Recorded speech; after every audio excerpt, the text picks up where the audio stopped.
got a mess on our hands today. But in another way, we got a mess on our hands, and it's very necessary. Late Kick is live. We're jam-packed high atop a cicada-filled but lovely downtown Nashville, Tennessee. Tuesday night, May 21st, the year of our Lord 2024. Why are we live on Tuesday night? Because I have to go to Connecticut, and that's as specific as I can be, because a certain producer of this show is getting married. And selfish enough to get married in a week that I could have been chasing tornadoes. But it's not a fall wedding. So hats off to producer Jesse. So that's where we'll be later this week. So live show tonight. I'll drop a Late Kick Extra podcast in your pod feed on Thursday. But in the meantime, we got players filing lawsuits against coaches. Am I reading that right? Yes, I'm reading that right. Oh, friends. What a Tuesday to have a live show. I'll dive into the whole Jaden Rashada saga. I've got conference sleepers in every conference out there. Pick your Power 4 conference. I've got a sleeper. I got bold predictions back on the show, as always, tonight. I've got a Nebraska mood tracker. We got some transfer portal moves going on today. So there's a lot going on in this sport of college football, and that's why we take no offseason around here. They're watching us in Portland, Oregon, Fairhope, Alabama, Gilbert, Arizona, and Manassas, Virginia. Make sure, because I can't know for sure what we're going to capture later this week. I just know that we'll be on the road and I'll be in a very unfamiliar environment, aka a wedding. And so I don't know what the Instagram story will have in store. I just recommend you follow at Late Kick Josh. So I don't know where you were mid-morning, but I was just moseying about my day, and I was, I think, still in my domicile, and I see a headline. And I think this may happen to you guys sometimes. You see a headline, and because we have so many satirical sites out there, and you have accounts on social media, and they're made specifically to present nonsense, fictitious, satire-based headlines, that sometimes you see a headline that ends up being real, and you dismissed it initially as being satirical. Colin, here's your endpoint. So I'm going about my business this morning, and I see a headline that says, Jaden Rashada, former Florida commit, sues Florida head coach Billy Napier and Gator Collective, amongst others, over all sorts of different things, legal terms and whatnot. And I said, well, that's not real, and I moved on. And then 10 minutes later, when my phone goes off, I realized, oh, that's real. And so here we are. If you've been out living your life all day, we have a situation where Jaden Rashada, you remember this whole deal if you've been following the sport a couple of cycles ago now, I guess it was 2 cycles ago. He is in the first wave of the big NIL era for quarterbacks. So no one knows what's going on. No one knows how it's going to pan out. And he's in that first cycle of kids where you can just go pay him and you can do it out in the open. So Jaden Rashada, and this is according to the reporting from John Talty at CBS Sports, and he did a great job on this. And, you know, something tells me Talty has known a little something about this story for quite a while. I'm just baselessly speculating. It's certainly not like I know him or anything. So according to Talty's reporting, which I found to be very thorough and very detailed here, and very, very researched over not days but months, Jaden Rashada is committed to Miami. That much we know back during his recruitment. And there are reports, and they've been refuted, but there are reports that Miami has offered him an NIL package in excess of $9 million. Again, it should be noted, those numbers have been refuted, but that, according to the lawsuit filed today, is the number in the lawsuit that they're claiming he was cost, for reasons I'll detail in a second. Okay, so Florida comes in. They never stopped recruiting him. He's committed to Miami. He's going to get over $9 million. Florida comes in, and they go after him really hard. And Florida's got this mega booster, and this mega booster says, "Oh, screw it, I'll pay him. Let's go north of $13.85 million NIL package on the table." Much like you and I would do, he decommits from Miami because someone's willing to pay him north of $13 million to play college football, and he goes and commits to Florida. So then, as the story goes, or as the lawsuit goes, you get closer and closer to signing day, booster gets cold feet. Whomst amongst us hasn't promised a high school kid $13.85 million and then decided against it at the last minute, right? So the booster says, I don't know if I want to go about it this way, but that's okay. And then the messaging to the kid is, well, we'll still get you the money. Why don't you just go ahead and sign, and we'll make sure we get it to you. No problem. It'll be taken care of. Well, then it's not taken care of. And so then Jaden Rashada wants out, and he is released from his national letter of intent, and then he ended up at Arizona State, and all's well that ends well. And then last month, he transferred to Georgia. And then about a month later, today, there's a lawsuit filed. Rusty Hardin is the attorney on this. He's big name. I remember him when the Roger Clemens stuff was going down. So we got all the big names. We got all the big players. We've got the marquee reading former player sues current head coach. All the makings are there for a big-time college football story in May. Also, this is kind of par for the course in the SEC because it was almost necessary that this dude transfers to Georgia before he files the lawsuit against Florida. He was never going to do this at Arizona State, had to transfer to Georgia. Oh, by the way, buried several paragraphs into that John Talty report was this little just morsel, delicious morsel of information, and that was that the Rashadas reportedly made Kirby Smart aware that they planned on filing this lawsuit, and Kirby gave it his blessing. Gave it his blessing. I don't know what that sounded like, but the head coach at Georgia has indeed given the blessing to their newest transfer quarterback to file a lawsuit against Florida. So welcome to 2024. Now, is this a mess? Of course it's a mess. As I said in the open, I am going to suggest to you, no matter whether you care about Florida or not, this is necessary. So I'll get to what I'm talking about. Let's just say, for the sake of argument, this is all true. I assume Florida is going to, well, not Florida, because Florida's not named here. I assume Billy Napier and company will put up a big fight, and I'm sure they've got their own version of these events. I have not talked to anyone with that university today, nor have I talked to Jaden Rashada today, so what you're getting are my thoughts and my thoughts alone. I'm going to choose to go the route of, let's just say, a lot of that to all that's true. It wouldn't shock me, first off. Secondly, can you prove any of it? Because if you can't, it doesn't really matter. It sucks. If that happened, it sucks. It's not the right way to go about people, or it's not the right way to go about treating people.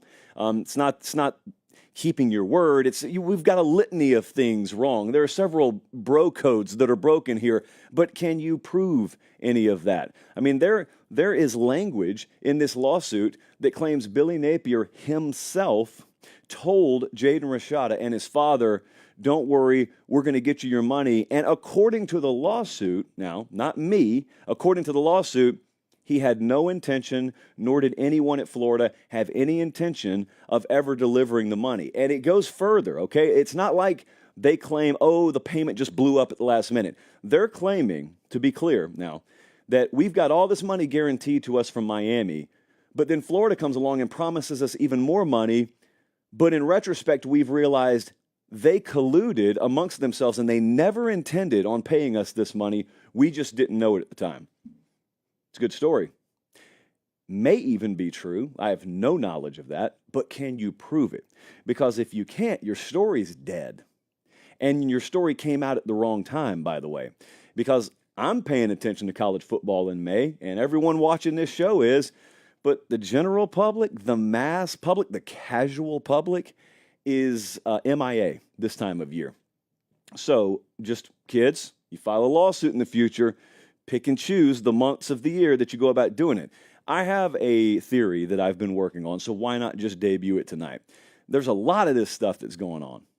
I don't excuse any of it or anything like that. I'm just saying there's a lot of this stuff that's going on. I think I saw many people today say what I'm about to say, and that is if every instance of a kid being promised something and then not having it delivered to them comes to light, you're going to have a mess of lawsuits on your hand in college football. And I'll tell you this, too. I think it was Graham Coffey I saw say this a little while ago, and I was mad because I thought I was going to be the first on the show tonight without having seen anyone else make this point. So Graham Coffey and I would like to make the following point. Hey, if we're going down that road now, yeah, you'll have an ocean of lawsuits over here, so this is certainly not going to be the last one. However, you know, there are instances, boys and girls, of players signing multi-year NIL agreements out there and then bouncing after 1 year. And it would be an optics nightmare for a university or a coach to file a lawsuit against a player. But if we're pulling all the swords out, who's to stop it? Whomst amongst us is going to stop it? So that's for tomorrow. You know, that's down the road. I have this thing that I started to use internally. I started to say it to like Jesse or Colin. I would say it to my buddies. I haven't said it on air yet because I have these phrases sometimes I have to workshop for a little while. Anybody who has, studied like Vietnam or studied extended conflict, you'll hear people talk about the fog of war. And you'll hear people talk about how decisions they otherwise would have never made if they were walking down the street in like Kenosha, Wisconsin, they made in the fog of war. And when things initially happen, how hard it is to obtain information. Why? Because of the fog of war. This is not war. Far from it.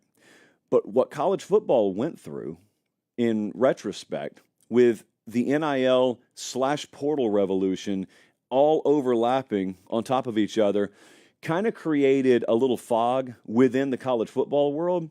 And I don't know that all this spelled out in this lawsuit really happened. If it did happen, to me, nothing that's about to come out about this or about any other case is going to be shocking.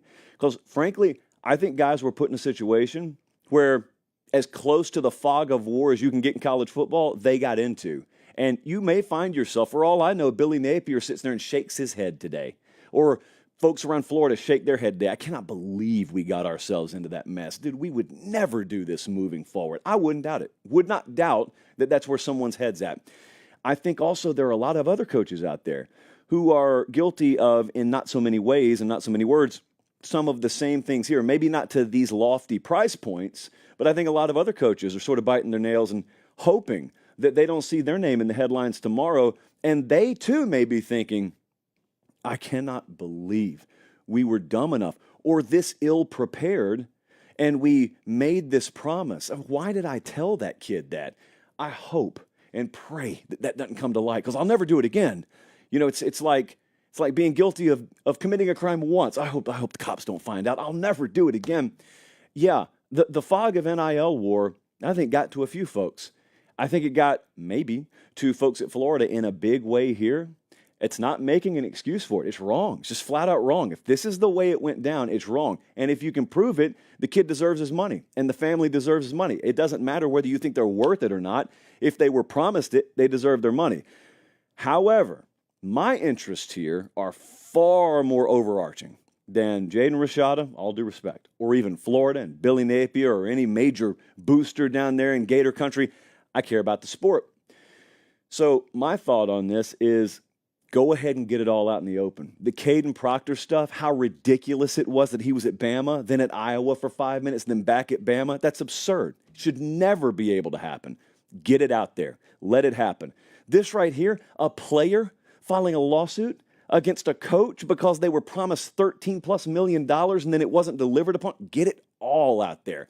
Get as much mess out in the open as you possibly can. Leave no doubt whatsoever that major changes have to happen. The last thing I want is this stuff to just be whispered about in press boxes. Get it all out in the open as far as I care. Now, without any evidence, this is about to be a hollow story, but behind the scenes in college football circles, this will resonate. Just like the Caden Proctor thing, the optics alone of it resonate. And it's almost the kind of thing that even makes the most ardent, heels dug in holdout say, all right, you guys were right. We got to do something about this. Like, we can't let this go on. That's where I want us to get. That's all I've ever wanted us to do, is get to a point where even the holdouts throw their hands up and say, okay, what do we do? How do we fix it? Is it revenue sharing? Whatever it's going to be. You don't pay me to make these decisions, but I am saying in this microphone, which they do pay me to do, I'm glad this stuff gets out in the open. I think it serves a greater good, even though it may suck in the moment for the kid. It may suck in the moment for Billy Napier in Florida. Lessons were probably learned on all sides. If you can't prove what you alleged in that thing, it's not going much of anywhere in court. You may reach a settlement. That may be your entire strategy. Rusty Hardin in the past has not just freely taken on losing cases, so maybe there is more than meets the eye. Many things I am, a lawyer is not one, but I do hope that enough of these messes, individually and collectively, get put out in the open to where get past it. And then hopefully in the year 2029, when we're randomly talking amongst ourselves, we look back at how foolish this period was, but we say, thank goodness it only lasted a few years. That's my hope. That's my hope. There is something, by the way, going on in downtown Nashville. A cicada crisis is unfolding in the South in general. You would think you'd be immune from it in big cities, but you're not. Cicadas, for those of you fortunate enough to not know what they are terrorist bugs, and they descend upon swaths of the country this time of year, some worse than others, and this is one of the bad years. And they are very loud, and they are very kamikaze-like in their flight patterns. They sing, they chirp, and it sounds like a chorus, and it's so loud in Tennessee right now, you could be driving down the interstate. I'm not making this up. Literally, drive down I-24 or I-65, windows up, 80 miles an hour, radio on, you can hear them. That's how loud they are. Even downtown in Nashville, it's loud. We are 16 floors above downtown Nashville.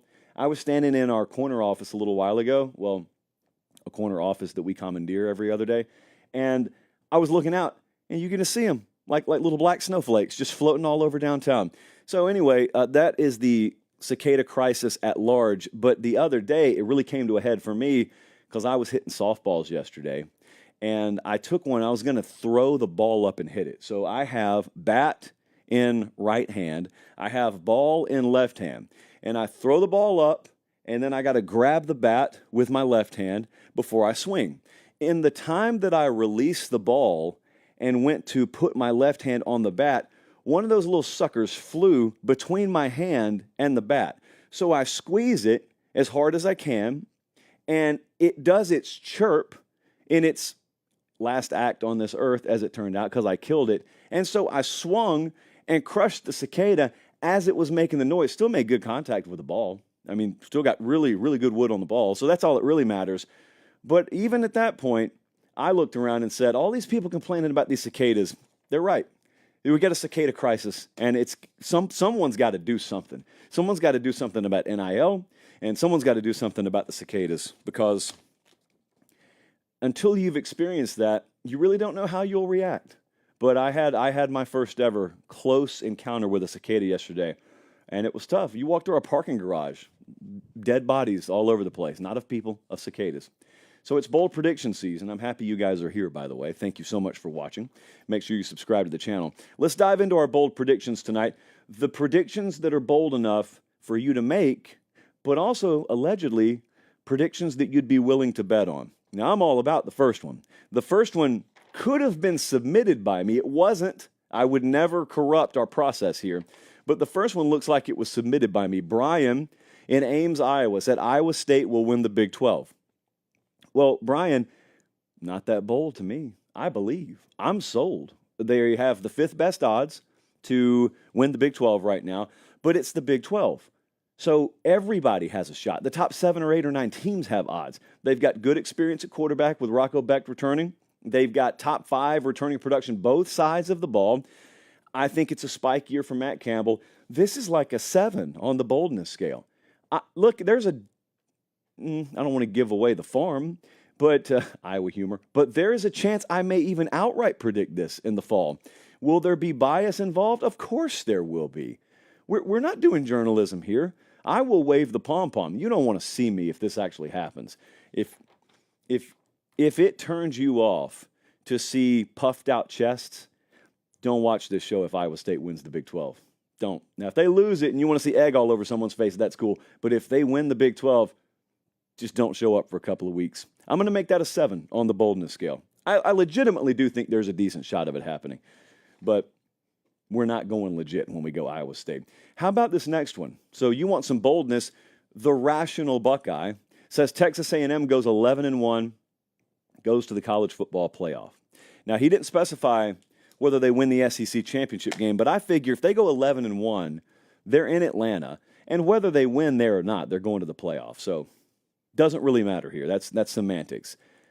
This is a 9.5 on the boldness scale. So you're going for 9.5s or better, because if you submit a bold prediction that ends up being 9.5 or higher, and it hits, you get a chalice of supremacy. And my goal is for none of you to win a chalice that way. I want you to win them other ways. Their over-under win total is 8.5.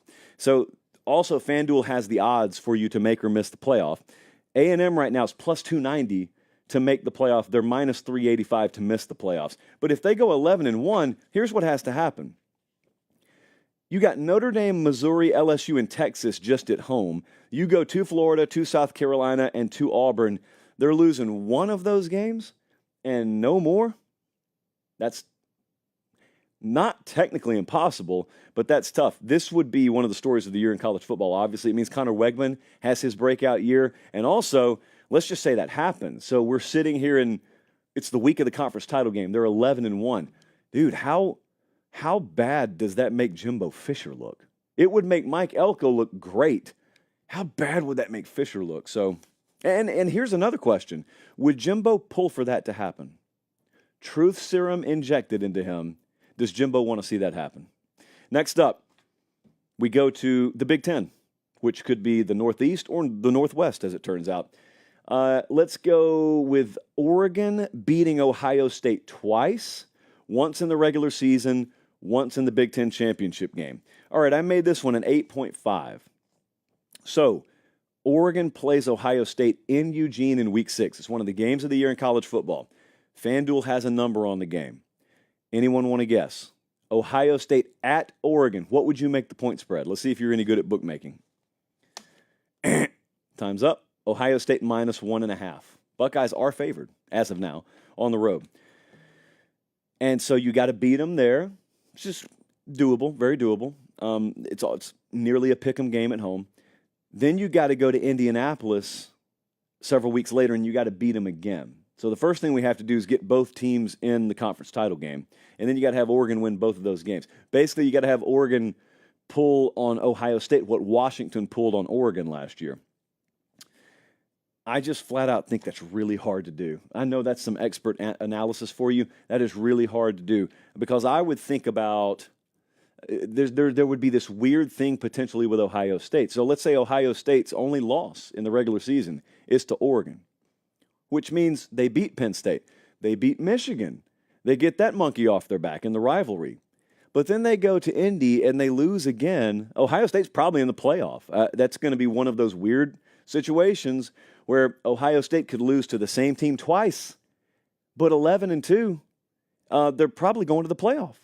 And they could see Oregon a third time in the playoff. What if they beat Oregon the third time around?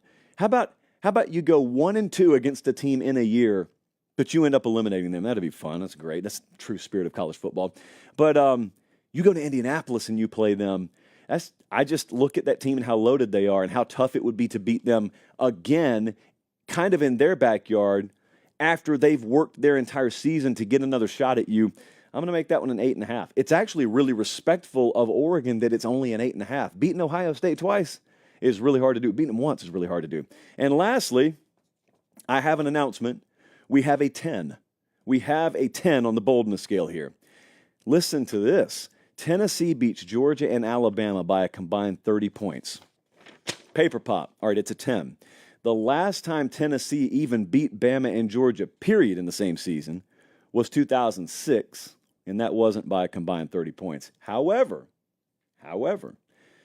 you don't have to go back to the 1700s to find this happening. As recently as 1999, Tennessee did beat Georgia and Bama in the same year by more than a combined 30 points. It's just not going to happen this year, so that's why it's a 10. They have Alabama at home on the 19th of October. They go to Georgia in November. Now, if you find some way to beat Bama by 28 and then you beat Georgia by 3, maybe. I don't see either. Well, I especially don't see the 4-touchdown win happening, but you would probably have to lopside it here. Beating both of them by 17 and 14 respectively, that's probably not in the cards. And look, just go 2-0 against them, and it's a pretty big upset. I'm making that one a 10. And we've had a couple of 10s, I think, so far. That one definitely counts.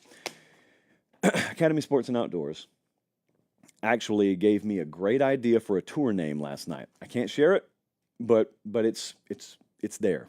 And I'm taking tour name suggestions right now. I'll talk about that later. Academy Sports and Outdoors, one-stop shop for all things sporting goods, outdoor supplies, plus.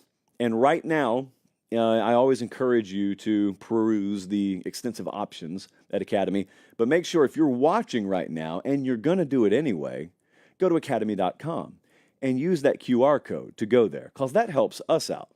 Like the other day, a couple of you, well, actually over a period of time, a couple of you have asked, why can't you submit super chats here on the show? Super chats are just when you give us money. Well, I turned it off. I don't want you giving us money. Some people were giving us super chats, and the last thing I want you to do is give us your money. We work at a major corporation, so you don't need to do that. We've got partners, so you don't need to do that. All due respect to the shows that depend on that, we're blessed enough not to depend on crowdsourcing. But if you want to help the show, go through that QR code. Or if you're watching on YouTube, you can go in the show description, and there's a link there, and just make your purchases through those portals, and that helps us out if you want to do it that way. But can you imagine us sitting here and all of a sudden Fred from Des Moines giving us $25? Fred, I already have $25. I don't need $25, in the words of Michael Scott. But yeah, I felt so bad because I didn't know people were doing it. And then Jesse said, hey, we got some money tonight. Return it, Jesse. Selfish. So check out Academy. Now go there in person too. It just specifically helps us over the next few months if you go through these specific portals that they've set up for us. So thank you guys so much. And thank you to Academy. Okay, we got to get down to brass tacks, as Meemaw would say. It is May, but we are less than 100 days from kickoff. So it is really time. I'm not quite ready to do team previews and the best, worst, most likely stuff yet. I'm not ready to do that yet, although we are getting close. But I am ready to talk about some sleepers. So I got a question today, and I know our audience so well, we can get the segments ready, and we just wait on one of you to ask. And sure enough, Joseph, Rapid City, South Dakota, he hit me. He said, give me your biggest sleeper teams from all the Power 4 conferences. Thank you, Joseph. Allow me to start in the ACC. Louisville. Now, for a sleeper, you can't be the favorite or the second odds-on favorite to win the conference. So Louisville currently has the fourth best odds to win the ACC, courtesy of FanDuel. They went 10-4 last year, but they closed the season ice cold. They're a total wild card this year. Louisville's a total wild card. They landed a top 25 recruiting class. They added, I think, 32 kids in the portal. Their secondary is one of the best in the country. They've got Tyler Shuck in there, who's been at a few places at quarterback over the span of his career. Louisville has got a shot to yet again be in the conversation at the end of the year, and they have a date at Clemson on the 2nd of November. Now, here's the bad part for them. They've got Miami at home the 19th of October. A couple of weeks later, they go to Clemson. Miami and Clemson both have bye weeks before they play Louisville, and Louisville does not have a bye before they play either one of them. So it's going to be tough, but we're not calling for them to go undefeated. I'm just saying this is a sleeper to keep your eye on. I was looking at something else there. In the Big Ten, this is a little different. I'm taking Penn State. Penn State they're tied for the third best odds to win the conference at FanDuel, but there are some places where they have the fourth best odds. And so we don't acknowledge that those places exist, certainly, but it does exist. This is all dependent on what Andy Koldenicki does. That's the offensive coordinator there now who came in from Kansas, who specializes in explosivity, passing, running the ball, big chunk plays, which was the absolute last thing Penn State was known for last year and has been known for over the last few years. If we have that element, I think they can be really good defensively. Tom Allen's the DC there now. They went to great lengths to bolster their corner room. I was talking to Tyler Donahue earlier today, actually, over at Lions 24/7, and we were talking about that, where he said, coming out of spring, the coaches aren't really even BSing when they say, we're good. Like, we addressed corner. We're good there. We lost really good talent, but we added really good talent. Elsewhere, I'm confident in them. And as we've talked about before, as a program, they're there. Like, they're floating just outside the high-end status in college football and in the Big 12 or in the Big 10. But if the addition there of Andy Koldenicki is the spark, then they could win the Big Ten. It's as simple as that. And also, I think a really, really good way to look at them is when I work out sometimes, as I said to Tyler Donahue today, I wear these shirts from this company that doesn't sponsor the show, so they won't get named. They got the drawstrings, and they got the hoodie hanging off of them, but they're short sleeve. Feel really good. Love the fabric. Well, if you do like power cleans or you do any kind of rapid movement, sometimes it can bunch up or it can like shift over to the left or right. Well, you don't want to change the shirt. There's nothing wrong with the shirt. You just kind of adjust and like you move the drawstrings and you pull it up and you reset it. And that's kind of the way I view Penn State. Don't have to change. Let's just adjust. Let's just make minor alterations here and there. Because eventually it's going to click. It's going to be the right combination of adjustments. Maybe these coordinator moves, combined with Drew Aller having another year with a guy who will do everything he can to help them move the ball down the field. Maybe that's it. So maybe that makes him a sleeper in the Big Ten. In the Big 12, talked about this team the other night. Arizona, currently the fourth best odds to win the Big 12. Brent Brennan, if you want to win the trivia contest at work, Brent Brennan is the new head coach there. He and his guys came over by way of San Jose State. Jed Fish went all the way up to Washington. But Noah Fafita did not. That quarterback that's on the Heisman boards, in terms of odds, he did not. He's still there. Their win total 7.5, but the highest in the Big 12 is 9.5. That's Utah, and that's Kansas State. So this is, in the words of Dan Hawkins, this is the Big 12. It's the Big 12. Anything can happen. This wouldn't even be a shock. Frankly, I could have gone Iowa State here, but I already talked about them earlier tonight. Arizona, absolutely. And look at the schedule Colin's showing you right now. Not week 1 or 2, but week 3. They go to Kansas State. That's a Friday night game, standalone game. That one's going to be the one that introduces the world of college football to whatever Arizona is going to be this year. Then they get a bye week. Then they go to Utah. So their two toughest games are right there back-to-back in week 3 and week 5. If they split them, that's great. If they were to win both of those games, that's when you start saying, whoa, let's look at the rest of the schedule. Brigham Young, Colorado, West Virginia, UCF, Houston, TCU, Arizona State. All of a sudden, people start thinking really big with Arizona. And even if they split them, respectively, they'd still be talking that way, and I would too. So that's easily my sleeper there in the Big 12. And in the SEC, my sleeper, Tennessee. Big-time sleeper team in the SEC. They've got the 6th best odds to win the conference. Quarterback's going to be a star. I love the moves they've made in the wide receiver room. I think they're underrated both talent-wise and coaching staff defensively. And they get UF and they get Bama at home, and they go to Georgia late in the year. And at that point, you may be in a situation where they don't ever say it, but they could get themselves in a situation if they play good ball early, and I hate the sentence that's about to come out of my mouth, but they could be in a situation where they can afford to lose later in the year and still be right in the thick of the playoff race.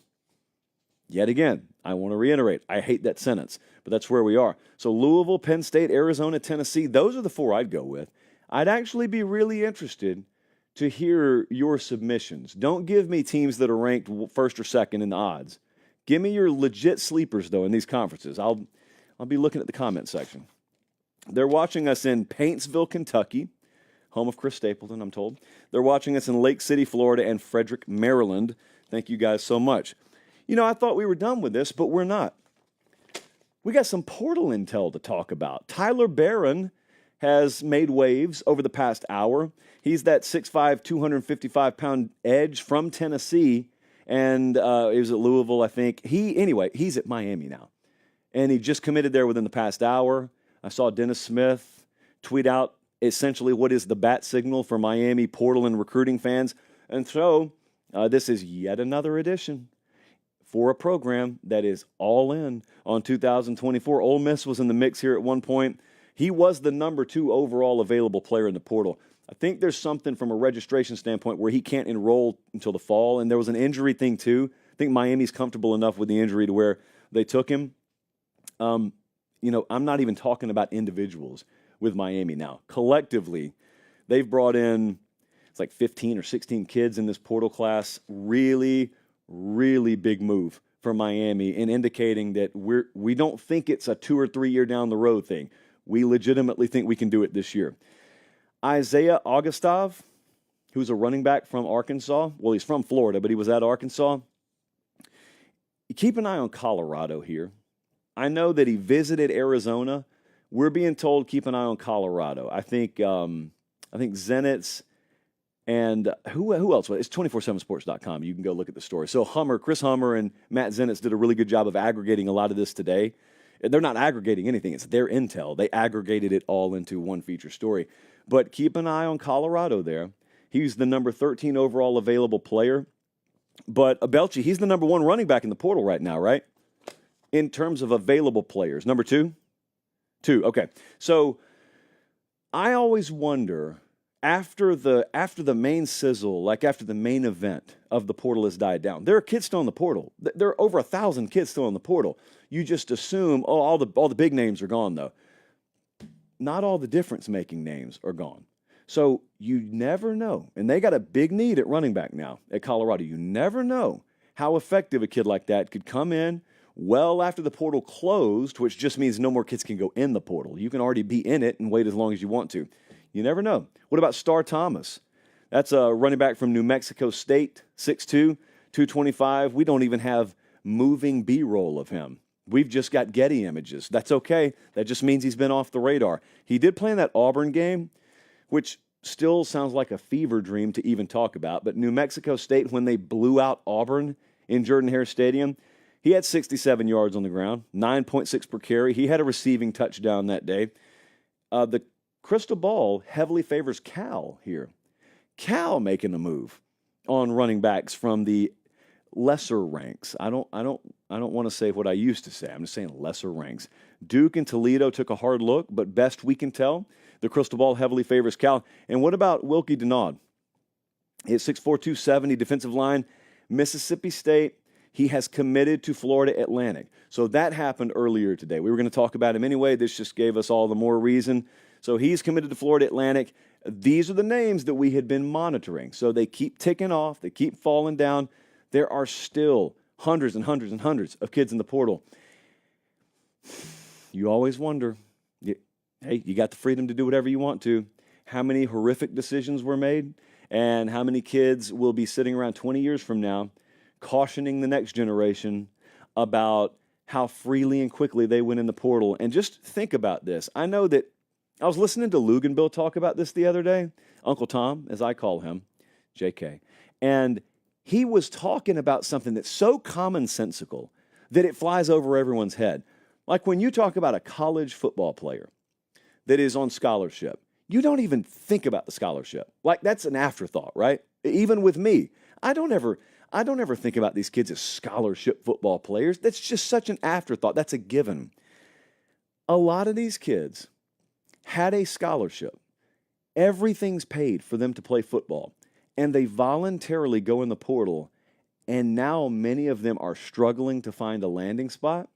And if they can't find one, they may have to go down a level. But the end result is some guys are going to end up going from scholarship football player to not being one at all, or having to pay their own way if they can find a way to do it. And there's just this thing, even that's the most basic as a scholarship, that you can't take that stuff for granted. You never know. You have no guarantee how many spots they're going to be available. If you're a big name, if you're Caleb Downs, everything I just said is irrelevant. It will never matter to you. But God made one of those.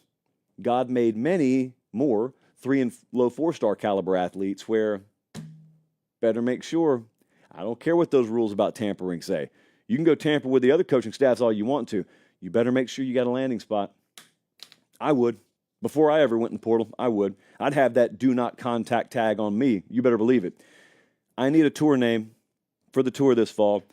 I have thousands of submissions already, so I have not combed through all of them. We may very well already have a winner, but I haven't seen it yet, if we have one. We had the Renaissance Tour, then we had the Every Given Saturday Tour, then we had the Once Upon a Saturday Tour. Well, here we are, 2024. We go on the road every week in the fall. I'm at the biggest game every single week in the fall. We have a lot of fun with it, and we name it a tour. We give it a name. I need a name this fall. I am open to any and all suggestions. Our best ideas always come from you anyway. At Late Kick Josh, Twitter and Instagram, that's what I prefer. I will be listening very closely. Colin, let's go with this question about the Big 12. So,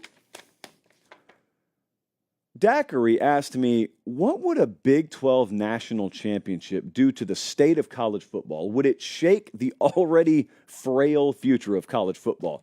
Well, the future's not frail of college football. I'm not sure what that meant. However, if a Big 12 team won the national championship, yeah, it would shake college football in the best of ways. Sometimes you need the tree shaking. Sometimes you just have to do it. Storm comes through, you got dead branches up there. Sometimes you need to shake the tree. Well, if a Big 12 team, and I don't really care who it is, won the national championship, think about what that would be. So I have called the Big 12 America's College Football Conference. And the reason I've called it that lately is because I've listened to all of you. And I agree with a lot of what you guys say. So a lot of you have told me you're tired of all these coaches moving. Brandon Marcello did a really good feature the other day, and it had a startling number in the feature. 1 in every 3 coaches in college football changed jobs this past cycle. Unacceptable, first off. It's ridiculous. And secondly, a lot of you claim you're tired of it. I am too. A lot of you claim you're tired of players moving around to the degree they do. I'm tired of it too. I think in a perfect world, they have the freedom to do it, but the structure is such that they don't really have much incentive to do it. We don't have that right now, though. I'm tired of it just like you are. A lot of you are tired of watching the traditional practices of recruiting thrown out the window and it come down to just insane bidding wars. At this point, someone's riding around in their car in Tacoma, Washington, yelling, "They were always bidding wars." Yes, in some cases they were. Never like this. Never, ever like this. Not even close to being what it is now. And a lot of you claim you're tired of that. A lot of you claim you're tired of there being not enough competitive balance in college football. So lack of competitive balance, tired of the bidding wars, tired of players acting like mercenaries, tired of coaches acting the same way. If you're tired of those things, the Big 12 is your conference, because that's where the least or most of those things are in supply, respectively. The Big 12, coaches don't move all over the place like they do in other conferences. Players don't do it either. In fact, a lot of their players get offers to leave and they stay because culture is at as high a premium in the Big 12 as in any conference top to bottom in America, to me. The continuity of culture is in more abundance in the Big 12. It has to be. They don't go in 4- and 5-star territory and have to supplement that somewhere else. But it's not like that in the Big 12. The things, in other words, that people like me claim that we love or loved about college football, they got it in the Big 12.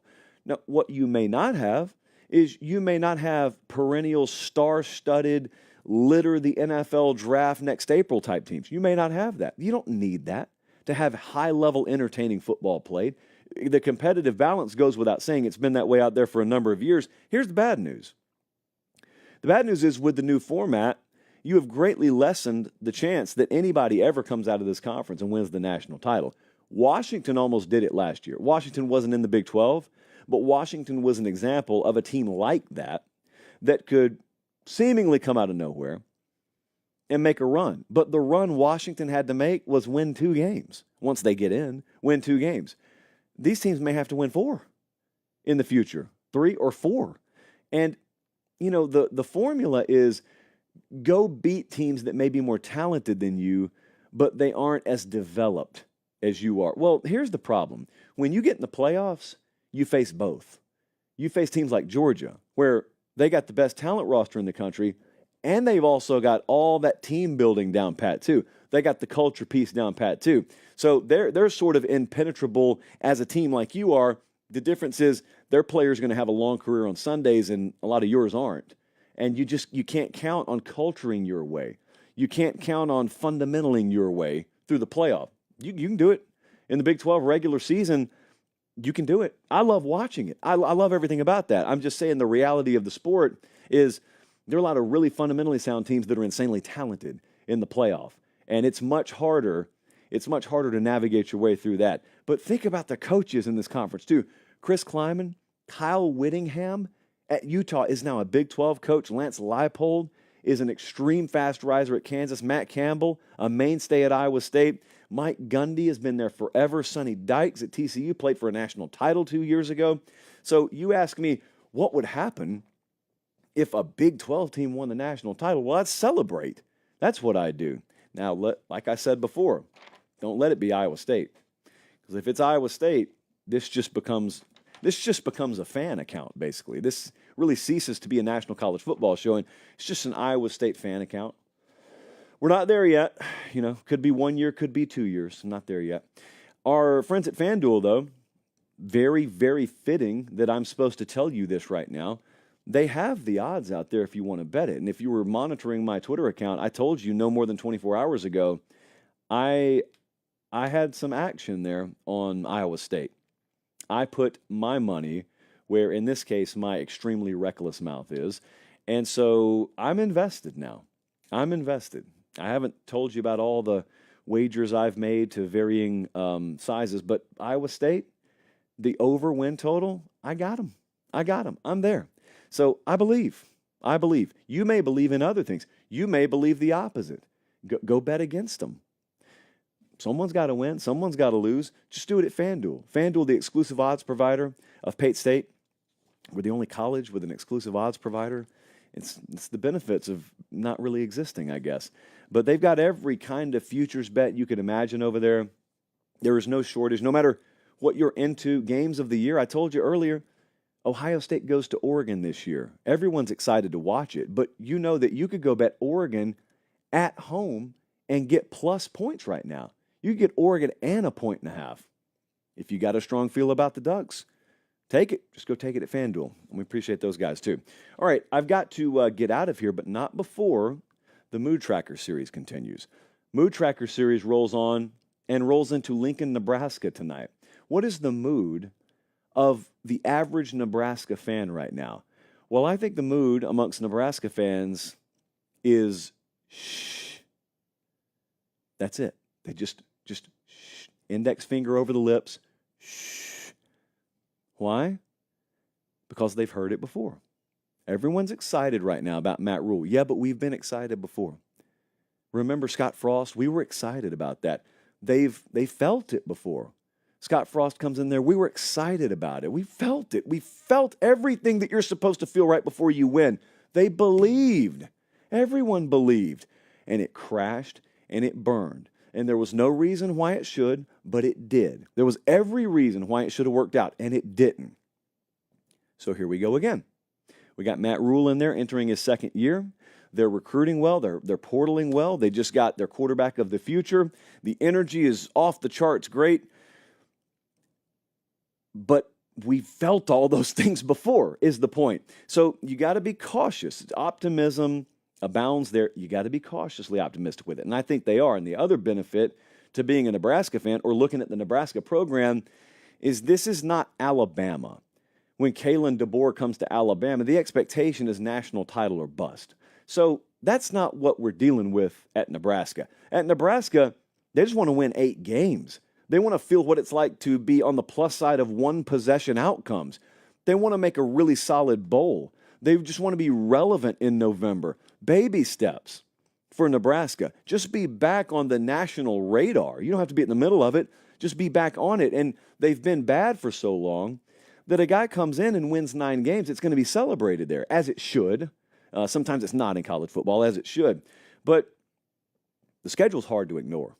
So if you're talking about this year, the schedule's hard to ignore. We did this exercise the other night. Someone predicted them to go 11-1. That's a little ridiculous. But someone predicted them to go 11-1, which made Director Colin do what he just did now. He put up the schedule, and you start reading that schedule, and it's UTEP, and it's Colorado, and it's Northern Iowa, and it's Illinois. They hadn't left home yet. They should be favored in all 4 of those games. They should be, quote-unquote, should be 4-0. They go to Purdue. They get Rutgers at home. They go to Indiana.